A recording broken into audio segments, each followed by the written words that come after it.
ناظرین، اس وقت پاکستان ہو یا دنیا، کہیں پر بھی عدالتوں کے لیے ماحول اس وقت بہتر نہیں ہے۔ وزیر اعظم کے وارنٹ گرفتاری اس وقت جاری ہو چکے ہیں اور ججز کے اوپر بھی سفری جو پابندیاں ہیں وہ لگانے کا فیصلہ کر لیا گیا ہے۔ جسٹس منصور علی شاہ نے ایک بڑی خوشخبری دی ہے اور ایک تقریب سے خطاب میں جسٹس منصور علی شاہ نے اس وقت جو کچھ ہو رہا ہے اس کے اوپر جو کچھ کہا ہے وہ ہم اس ویڈیو میں آپ کے سامنے رکھیں گے اور آپ کو یہ بتائیں گے کہ وزیر اعظم کے وارنٹ گرفتاری کی اصل کہانی کیا ہے اور ججز کے اوپر پابندیاں، چاہے وہ انٹرنیشنل کورٹ آف جسٹس ہو، پاکستان میں 26ویں آئینی ترمیم ہو یا اسلام آباد ہائی کورٹ کے ججز کا لیٹر ہو، ایک ایک چیز آپ کے سامنے رکھیں گے۔ آپ ہمارے چینل کو سبسکرائب کر لیں، بیل آئیکن کو بھی آپ نے لازمی پریس کرنا ہے اور کمنٹ باکس میں بھی آپ نے اپنی اوپینین لازمی لکھنی ہے۔ دوستو، اس وقت ڈونلڈ ٹرمپ امریکہ میں پریزیڈنٹ بن چکے ہیں اور ان کے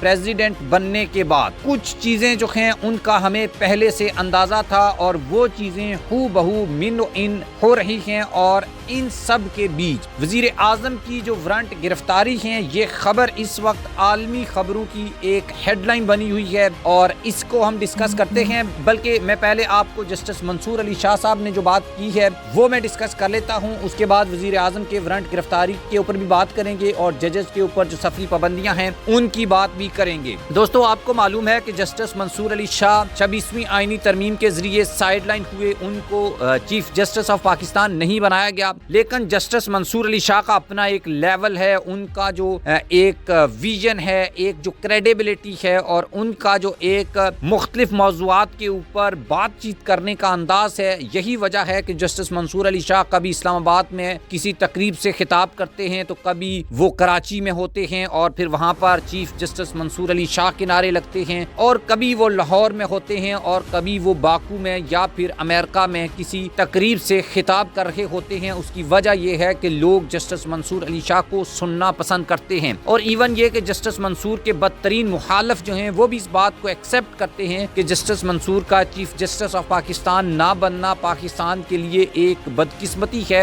یہ وہ کام یا پاکستان میں عدالت کے نظام کو اس طریقے سے سیٹ کرنے کی صلاحیت رکھتے تھے جو آنے والی نسلوں کے اوپر ایک بڑا احسان ہوتا، لیکن ایک قابل جج کو صرف اپنی ذاتی اناد اور اپنے ذاتی مفادات اور حکومت کو بچانے اور اس کی پروٹیکشن کے لیے اس جج کی قربانی دی گئی ہے۔ سپریم کورٹ کے سینئر جج جسٹس منصور علی شاہ نے عالمی مالیاتی عدالت کے قیام کی تجویز جو ہے وہ دیتے ہوئے کہا ہے کہ موسمیاتی تبدیلی کوئی دور کا خطرہ نہیں بلکہ ایک موجودہ اور بڑھتا ہوا کرائسس ہے جو بالخصوص عالمی جنوب کے ممالک کے لیے سنگین نتائج کا حامل ہے۔ انہوں نے کہا کہ پاکستان دنیا کے ان 5 ممالک میں شامل ہے جن کو موسمیاتی تبدیلیوں کا سامنا ہے۔ کنونشن سینٹر اسلام آباد میں برتھ پاکستان کے عنوان سے منعقد عالمی موسمیاتی کانفرنس سے خطاب کرتے ہوئے جسٹس منصور نے کہا کہ پاکستان ماحولیاتی تباہی کے تناظر میں فرنٹ لائن سٹیٹ ہے اور دنیا کے ان 5 ممالک شامل ہے جو شدید موسمیاتی حالات، گلیشیئرز کی پگھلاؤ، پانی کی قلت اور تباہ کن سیلابوں